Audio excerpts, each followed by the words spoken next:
and welcome to Wavescan, the international DX program from Adventist World Radio. Researched and written in Indianapolis by Adrian Peterson and produced in the studios of WRMI Shortwave in Miami. I'm Jeff White. Today on Wavescan, this 300th edition of the new series of Wavescan programs, we have the annual DX contest results.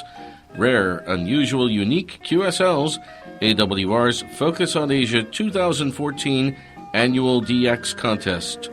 And more of Bob Padula's Australian DX report for this month. Also, our special QSL of the week will be NBC Port Moresby at reduced power.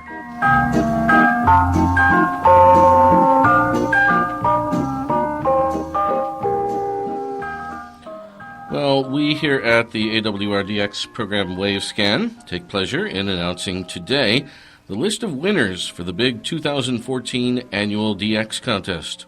Rare, Unusual, Unique QSLs. AWR Focus on Asia 2014 annual DX contest. This contest took place during the month of September, and all entries were received at the Indianapolis address by the end of October.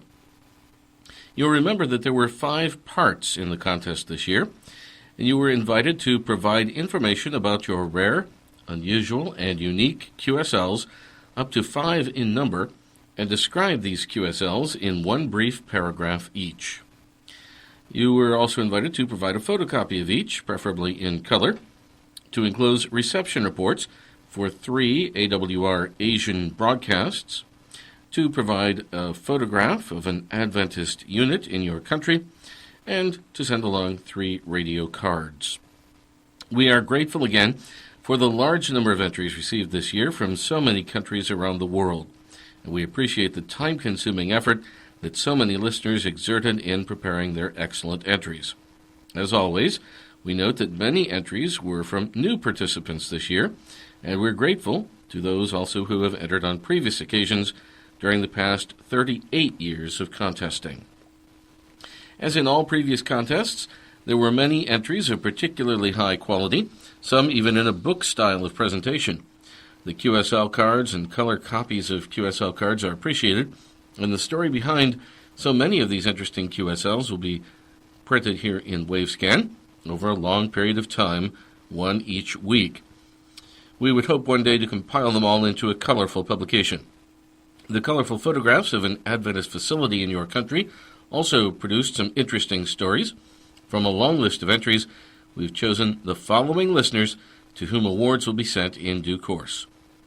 Here are the 2014 Continental winners, each of whom will receive a copy of the 2015 edition of the World Radio TV Handbook sometime early in the new year.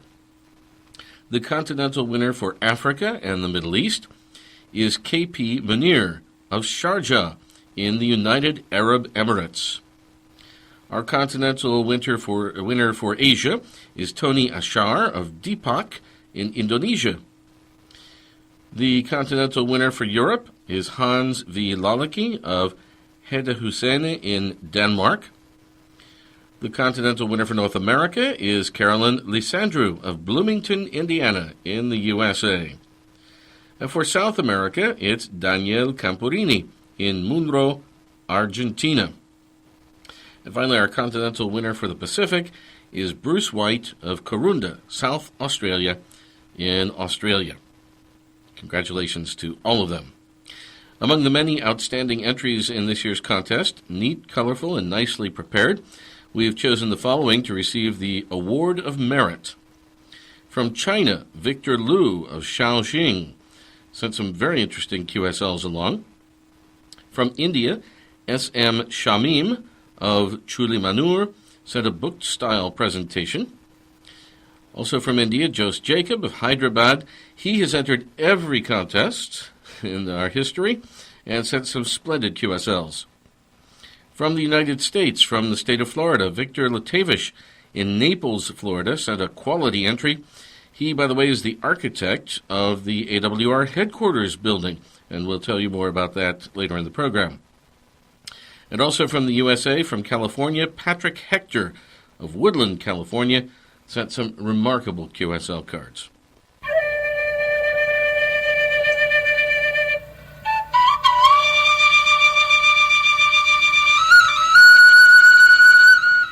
Wavescan presents Focus on Asia, a year-long series of reports about shortwave broadcasting and listening on the continent of Asia.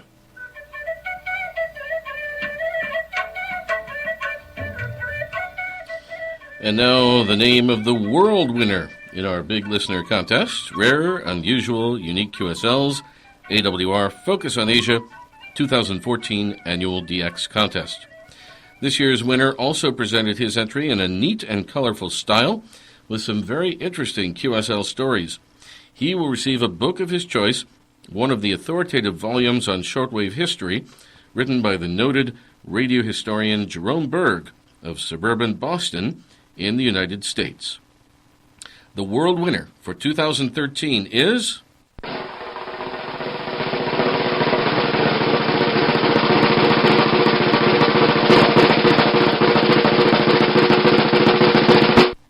Omar Quick of Norrköping in Sweden. Congratulations to Omar.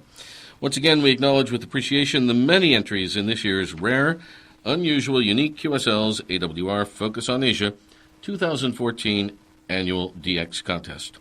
Thank you for participating, and we trust that you enjoyed participating as much as we did in perusing all of the interesting entries.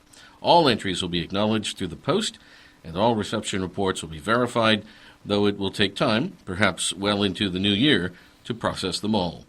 We invite you to enter our 2015 DX contest, details of which will be announced sometime in the earlier part of next year. You're listening to Wavescan from Adventist World Radio. Send your comments and reception reports to Wavescan, Box 29235, Indianapolis, Indiana 46229 in the United States. That's Wavescan, Box 29235, Indianapolis, Indiana 46229 in the USA. Or you can email us at wavescan@awr.org. Our email once again, wavescan@awr.org.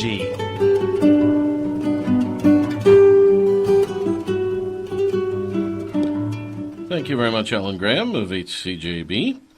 And now we go to Bob Padula in Australia with the second part of his DX report for this month.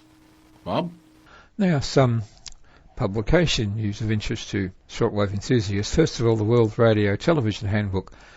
The 2015 edition is expected to be published in the UK on December 8. That's a little later than what was originally planned. At this stage, there is no advance information concerning release date in North America or the Pacific or other parts of the world. So keep an eye open for publicity information about the World Radio and TV Handbook. The latest we have is that it is expected to be published on December the 8th. Also publication news from Klingenfuss Publications in Germany, run by Jörg Klingenfuss, the manager who I had the pleasure of meeting when I visited Europe several years ago. And Jörg has indicated that he will be putting out various publications for worldwide market, as usual, in the last week of November. And that will include the 2015 edition of the Shortwave Frequency Guide, the Shortwave Frequency Listing on CD, and the combined Utility Handbook, Utility Radio Handbook for 2015 and 2016, and that will also include shortwave stations. So, various publications from Jörg Klingenfuss, and information on availability can be obtained directly from his website.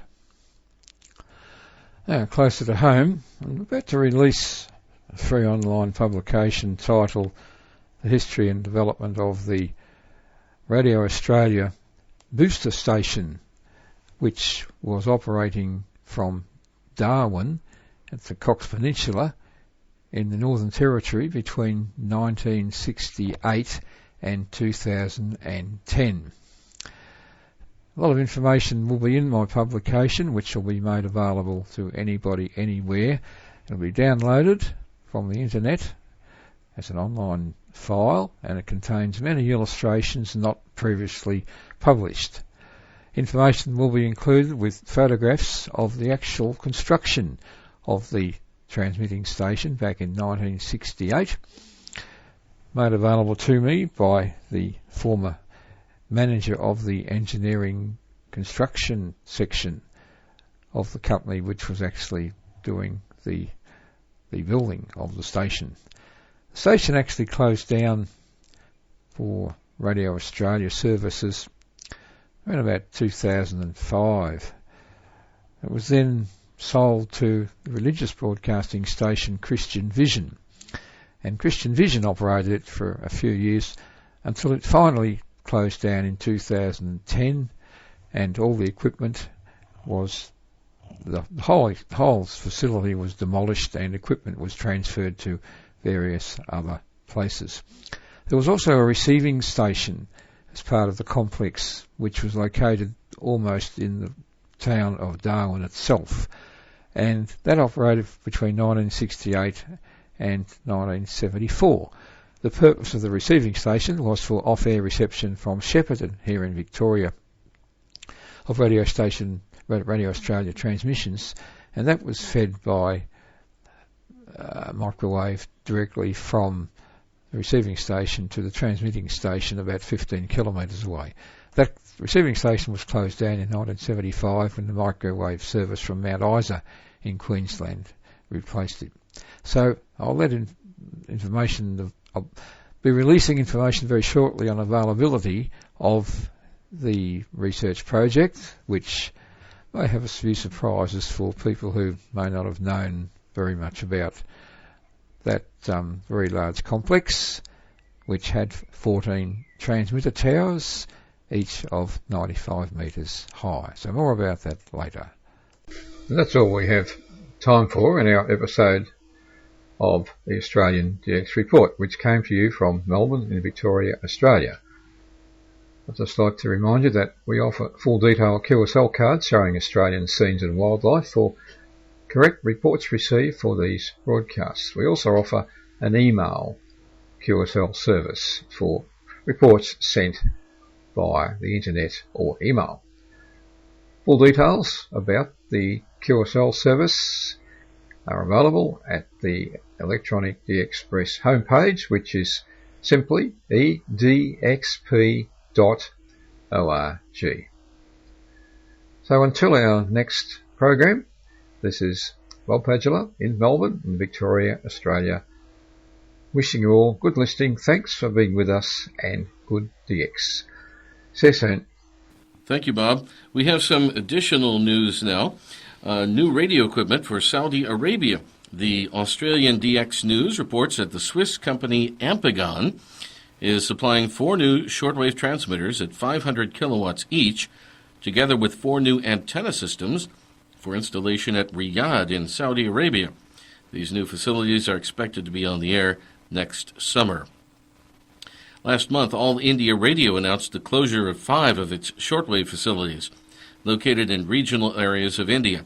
These 5 transmitters, each rated at 50 kilowatts, were located at Gorakhpur, Guwahati, Jammu, Mumbai, and Ranchi. All of these transmitters, each operating at 50 kilowatts, were officially deleted last month. 4 of them were not on the air at the time, though Mumbai was still active in recent time. And now we have a report on the recent European DX Council conference for 2014, which took place in France, or most of it in France anyway. And this report comes to us from Anker Peterson of the European DX Council. He says the 47th EDXC conference was held in Saint-Delmas-de-Tende in the French Alps, with tours afterwards to Tende, Ventimiglia in Italy, also to Monaco and Nice in France on the 19th to the 22nd of September 2014, organized excellently by Christian Guibaudot and the EDXC Secretary General Kari Kivekas. Anker says 29 DXers from 10 countries, including New Zealand and Japan, took part. Most of these were welcomed upon arrival at the airport in Nice by Christian Guibaudot, who brought us to the special EDXC Express bus, which drove us about 60 kilometers via Italy to Saint-Domingue-des-Tindes through marvelous landscape. There we were accommodated in what used to be an Italian convent until 1947. Then it was taken over by France after World War II and is now the good hotel Le Prieuré. On Friday, September 19th at 1800 hours, the EDXC conference was opened in the open air by Secretary General Kari Kivekas. Greetings were received from Tibor Shelegi, Tore Ekblom, Mauno Ritola, Alexander Klepov, and Dmitry Mezin. On Saturday at 09:30, Kari Kivekas opened the EDXC Topics session with these subjects on the agenda. A tribute to Bob Grevenstuck, who was one of the EDXC founders who recently passed away. The EDXC blog was discussed, a reduction in the membership fee by 50%. By the way, the EDXC has 14 member clubs at present. 3 new members came on board during the past year. The EDXC finances in 2013 had a profit, and Alan Pennington and Dave Kenny are the new auditors. Ongoing projects of the EDXC include the country list, which is now updated by Kari Kivekas and Jan Mikhail. UNESCO is interested in cooperation on the World Radio Day project. There was talk about a common European data format for DX loggings and solutions for filing club documents. New initiatives that the EDXC discussed were the International Radio for Disaster Relief project of the HFCC. DXers having equipment noise. It was mentioned that technically minded DXers could assist them, and it was noted that the private shortwave stations in Europe mostly use broadcasting for commercial reasons now and are not really catering so much for DXers. Well, David Rickwish of New Zealand and Toshio Taki from Japan said that contrary to the Western world, where the Internet has taken over, there is increasing interest in shortwave DXing among younger people in India, Pakistan, Bangladesh, Japan, and Africa. And it was suggested that maybe European DX clubs could help them. At 10:30 hours, David Rickwish of New Zealand held a very interesting talk about the 30 countries still broadcasting in the Pacific, but mostly on FM. Only Australia, New Zealand, Guam, funded by the USA, Vanuatu, funded by New Zealand and Australia, and the Solomon Islands, funded by Japan, are still active on shortwave. Most of these stations have little interest in verifying reception reports from DXers. At 11:15 to 15:45 hours, we enjoyed a very nice tour, first by a local train to Tende with splendid weather at 27 degrees centigrade. There was free time to walk around in this mountainous city at 800 meters altitude and also to have a lunch. Back at the conference at 16:30, Kari declared that the EDXC country list had not been updated since 2007, when former editor Ola Alm resigned. It is now nearly updated, but there are still a few technical issues to be solved. At 16:45 hours, Christian Guibaudot told the exciting history of Radio Monte Carlo, inaugurated in 1943 under the control of Germany. After the war, the station developed to shortwave, medium wave, and long wave. At 17:30, Anker Peterson gave an unusual lecture on DXing on a cruise ship, telling about his many medium wave and FM loggings heard on the big Norwegian Breakaway cruise ship in the Eastern Caribbean. At 1800 hours, Alexander Beryoskin gave an update on the status of the St. Petersburg DX Club in Russia, with their new clubhouse in Bolskye Poroyi. We were also informed about their current plan to organize the second EDXC conference in St. Petersburg, which will be in the autumn of 2015.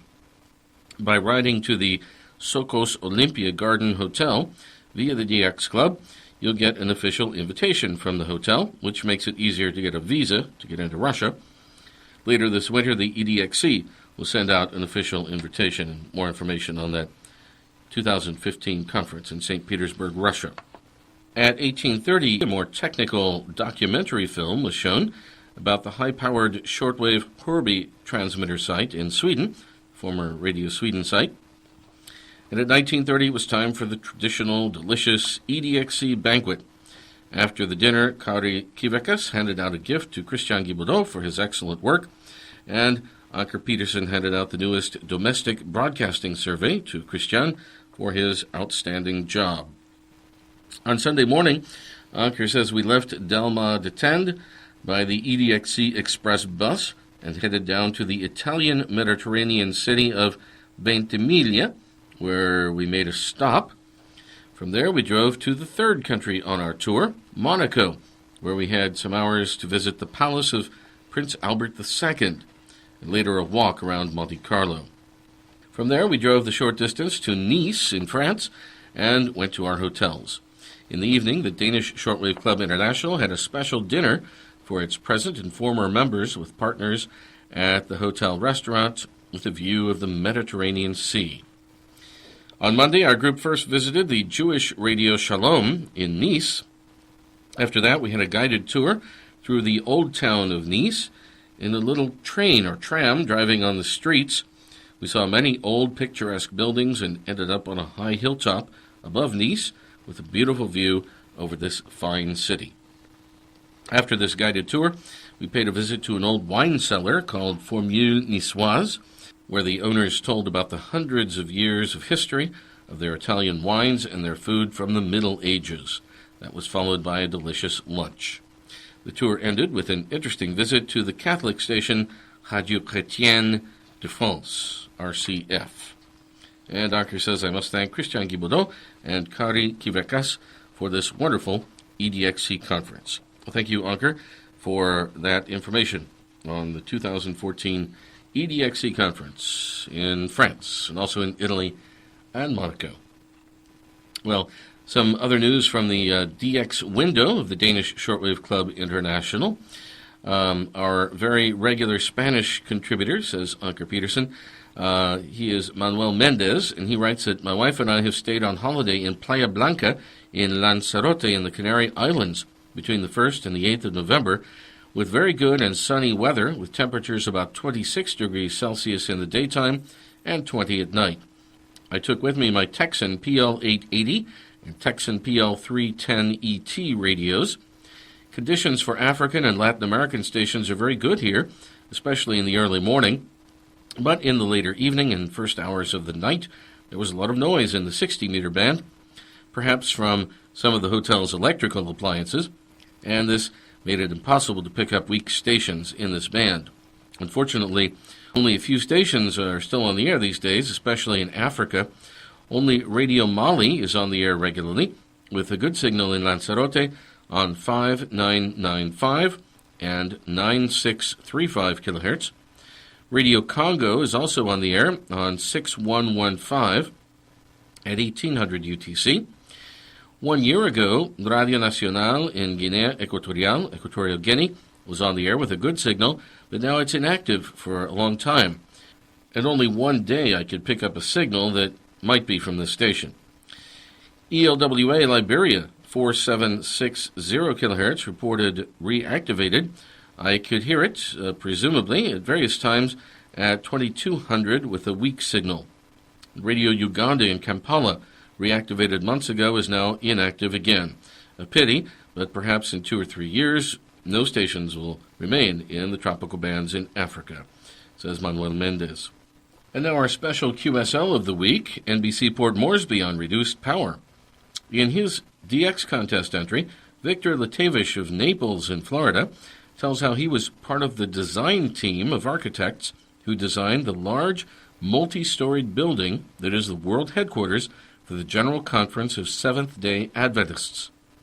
This building is located on a spacious site in Silver Spring, Maryland, on the edge of suburban Washington, D.C. This building was designed and constructed in 1986, and the international headquarters for Adventist World Radio occupy a suite of offices on the 3rd floor. Way back then, Victor Latavish was working with a team of architects in Maryland. Over the years, the main building has been enlarged, and a new media center has been erected as an adjoining building. Well, Victor tells the story of one of his unique QSLs. Back in the year 2006, he was listening to the NBC shortwave station at Port Moresby in New Guinea, which was operating on the tropical band channel 4890 kilohertz. This transmitter was on the air at a reduced power level, just 35 kilowatts, instead of the regular 100 kilowatts as an economy measure. He received a friendly, detailed letter in confirmation, as well as their yellow map QSL card that shows the location of all of the radio stations in Papua New Guinea and its associated islands.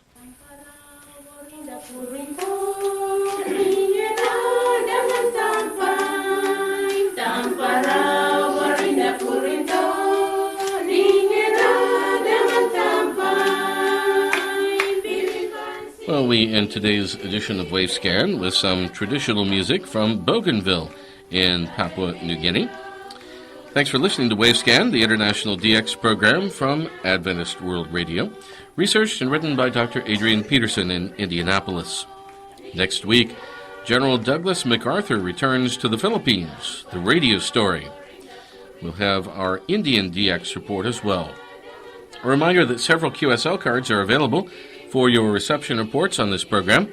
Send your reports for AWR and KSDA reception for the Wavescan program to the AWR address in Indianapolis that we'll mention in a moment.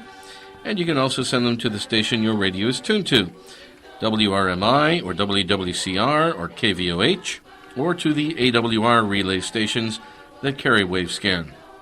Remember, too, you can send a reception report to each of the DX reporters when their segment is on the air here in Wavescan.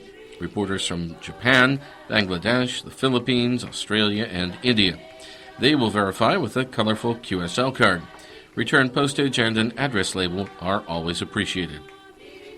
Our Wavescan address is Box 29235, Indianapolis, Indiana, 46229 in the USA. That's Wavescan, Box 29235, Indianapolis, Indiana, 46229, USA.